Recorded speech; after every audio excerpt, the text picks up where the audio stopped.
Hi, this is Stephanie Lotvin of Tellybean Knits, and today I'm going to show you how to work the garter tab cast-on method. I use the garter tab cast-on method really frequently when I'm starting a new shawl or a new shawl-shaped cowl, and today I'm going to show you how to cast on 9 stitches using the garter tab cast-on method. I have my knitting needles ready and I have my yarn. I'm using a bulky weight yarn for demonstration purposes, but you should make sure to use the yarn that is recommended in your knitting pattern. So let's get started. To begin, we're going to create a slip knot and place that onto our knitting needles.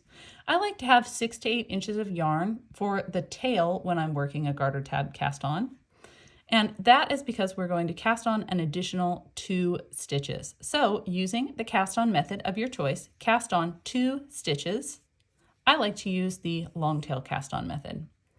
I now have 3 stitches on my needles and I'm ready to begin the garter tab. To work the garter tab, we are going to knit 6 rows. Because the rows are so short, it's really easy to lose count of how many rows you've worked. And so no matter where I am when I start a new project that uses the garter tab cast on, I always count these rows out loud. So I'm going to do that now. I'm going to knit row 1,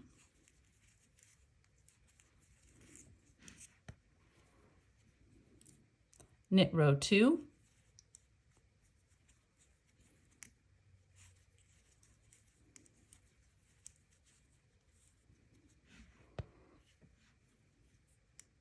knit row 3,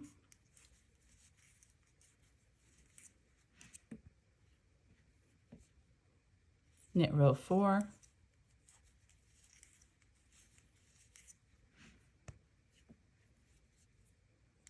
knit row 5, and knit row 6.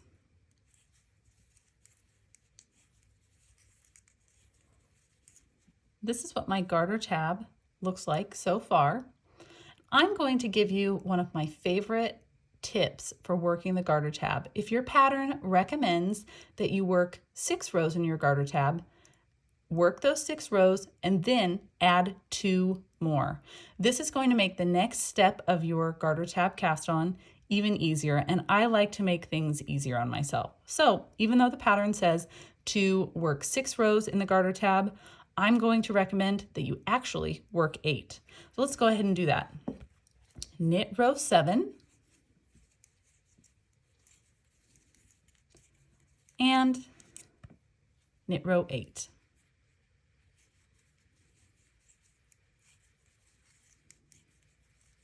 Okay, I now have my garter tab complete.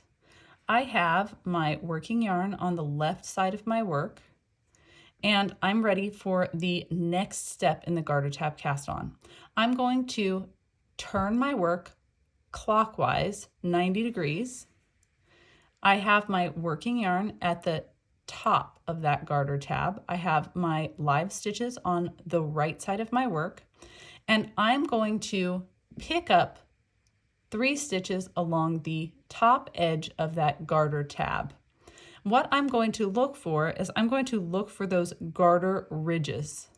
You can see the garter ridges created by knitting every row. And what we're going to do is we want to find the bump at the top of each of the garter ridges. We want to count 3 of those bumps, beginning at the bump that's closest to your right hand needle. I'm going to count 1, 2, 3. And using my left hand needle, I'm going to insert my left hand needle from the left to right into those 3 bumps along the top edge of my garter tab. Now I'm going to knit those 3 bumps.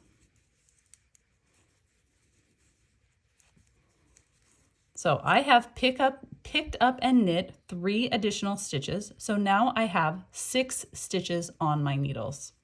Because I worked 2 additional rows while I am working those pick up and knit stitches along the upper edge, I'm going to look for a final bump before I turn my work again. So I see here I have 1 additional bump on that additional garter ridge, I'm going to insert my left-hand needle from left to right into that final bump, and I'm going to knit that stitch.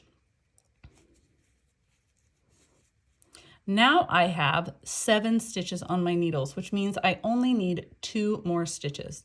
I'm going to once again turn my work clockwise so that my original slip knot and 2 cast on stitches are at the top of my work.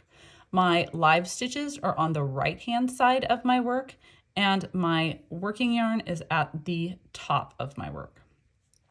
I need to pick up 2 additional stitches into this cast on edge. This part can be a little finicky. For one thing, this little tail likes to get in the way, so let's try to move that tail out of the way.